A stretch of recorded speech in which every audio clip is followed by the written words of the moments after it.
The night began with roaring engines cutting through a quiet street like thunder before a storm, chrome flashing under broken streetlights, leather vests heavy with history and scars, and in the middle of all that noise and fear stood a small girl no taller than the motorcycle's wheels, her thin jacket fluttering as she raised her eyes toward a man whose reputation alone made grown men step back. And in that single fragile moment the entire world seemed to pause because innocence was about to collide with a past soaked in pain, loyalty, and blood. Before the story pulls you any deeper, if you believe in kindness, second chances, and the idea that even the hardest hearts can change, take a moment to like this video, share it with someone who needs hope, subscribe to the channel, and tell us in the comments where you're watching from, because stories like this connect people across the world in ways nothing else can. The man the girl approached was named Marcus Hale, a longtime member of the Hells Angels whose life had been shaped by roads that never ended and choices that never came without consequences. His face was lined with years of sun and regret, his hands rough from engines and fights, and on his arm was a tattoo that few people ever dared to look at for too long, a design that symbolized loyalty but also loss. Marcus had built his life around distance, keeping the world at arm's length because caring had once cost him everything. That night, he and his brothers had stopped near a rundown neighborhood for reasons known only to them, engines still warm, the air thick with tension, when the little girl appeared from the shadows like a whisper from another life.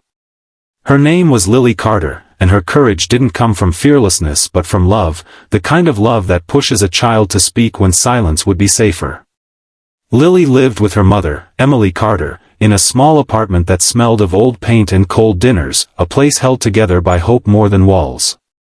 Emily worked long hours, carried exhaustion in her eyes, and wore long sleeves even in summer, not to hide shame but to protect a story she wasn't ready to explain. Lily had noticed everything children notice, the way her mother flinched at loud noises, the way she stared out the window when motorcycles passed, and the tattoo on her arm that matched the one Lily now saw on Marcus, the same lines, the same symbol, burned into skin by a past that refused to stay buried. Lily's simple observation wasn't meant to accuse or confront, it was just a child connecting two pieces of her world, but for Marcus it felt like a punch to the chest that knocked the air from his lungs. Years earlier, Marcus had loved a woman named Emily before life pulled them in opposite directions, before mistakes piled up and pride stood in the way of redemption.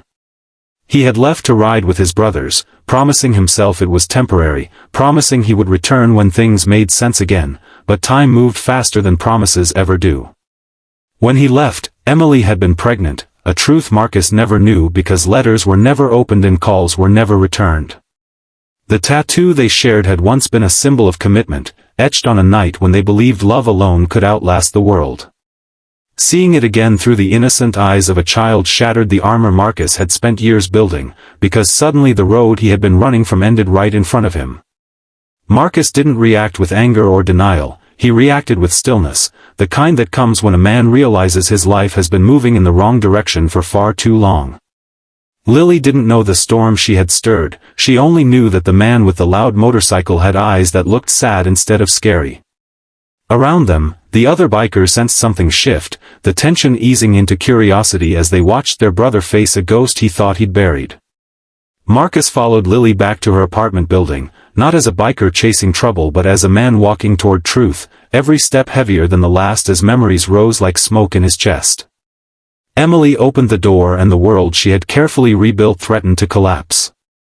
Years of survival had taught her to expect nothing and prepare for disappointment, yet there he was, older, rougher, but unmistakably the man she once loved.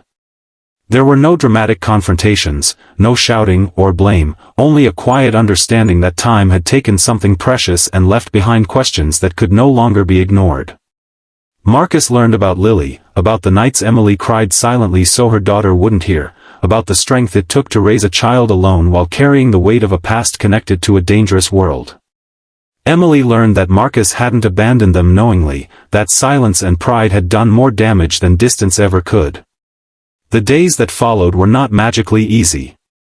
Trust doesn't rebuild itself overnight, and scars don't fade just because truths come out. Marcus struggled with guilt, with the realization that his choices had stolen years he could never get back. Emily struggled with fear, wondering if letting Marcus back into their lives would invite chaos and danger.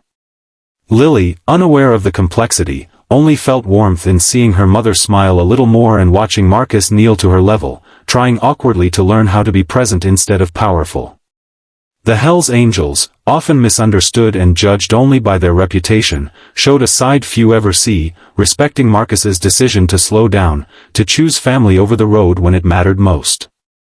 Change came quietly, not in grand gestures but in small moments, Marcus fixing a broken chair, Emily laughing at a memory she no longer had to hide from, Lily falling asleep on the couch with a sense of safety she had never known. Marcus began questioning the life he had built, realizing that loyalty didn't have to mean destruction and that strength could look like staying instead of leaving. The road was still there, the engine still called to him, but now there was something stronger pulling him back every night, a family that didn't ask him to be perfect, only to be present. As time passed, Marcus chose a different path, not abandoning his brothers but redefining what brotherhood meant. He became a bridge instead of a wall, someone who proved that even the hardest men could soften without breaking. Emily found healing in being seen and supported, no longer carrying the past alone. Lily grew surrounded by stories of redemption instead of silence, learning that people are more than their mistakes and that courage can come in the smallest voices. If this story has touched your heart even a little, if it reminded you that love can survive distance and that second chances can change lives, please take a moment near the end of this video to like it, share it, and subscribe, because your support helps stories like this reach others who need hope. And before we close, we have one special request. Please comment below with the word hope and tell us what part of this story moved you the most, because your words mean more than you know. The night Lily spoke those simple words changed everything, not because they were loud or dramatic, but because they were true, and sometimes truth spoken by a child can do what years of regret never could, bringing broken pieces back together and reminding us that no road is too long to turn around when love is waiting at the end.